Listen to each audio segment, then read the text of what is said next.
بسم الله الرحمن الرحيم. الحمد لله وحده والصلاة والسلام على من لا نبي بعده, أما بعد.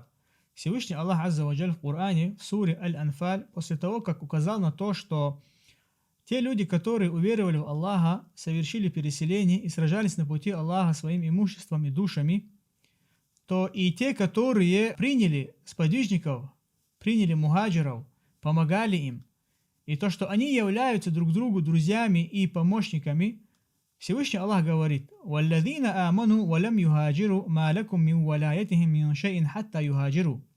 Ва ин истансарукум фиддини фа'алейкум ан-наср илля аля каумин байнакум ва байнахум митак, валлаху бима та'малуна басир». Если же люди уверовали, но не совершили переселение, то вы не обязаны защищать их, пока они не сделают переселение. Если они попросят вас о помощи в делах религии, то вы должны помочь им, если же эта помощь не будет направлена против того народа, с которым вы заключили договор. Аллах видит то, что вы совершаете. И имам Аль-Куртуби в тафсире этого аята приводит слова Ибн Аль-Арабия, рахимахуллах, где он говорит: за исключением, если они были в плену у этих неверующих, с которыми у вас договор, будучи слабыми, то в таком случае обязанность помощи для них от вас остается в силе. Является обязательным помочь им, и чтобы ни у одного из нас не моргнул глаз, пока он не выйдет для помощи им, если наше количество позволяет это. Или же пока мы не пожертвуем все наше имущество для их освобождения. И также сказал имам Малик и все другие ученые. И дальше Ибн Аль-Араби, рахимахуллах, говорит: «Фаинна лилляхи ва инна илейхи раджиун». Что же случилось с обществом мусульман? Они оставили своих братьев в плену, в то время как у них в руках клады, богатство, хорошее положение, возможности и сила.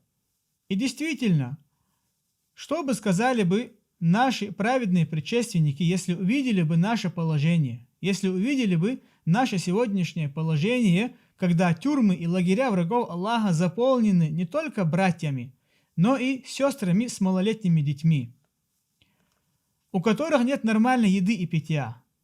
Многие из них живут в палатках, в которых летом невозможная жара, а зимой холод.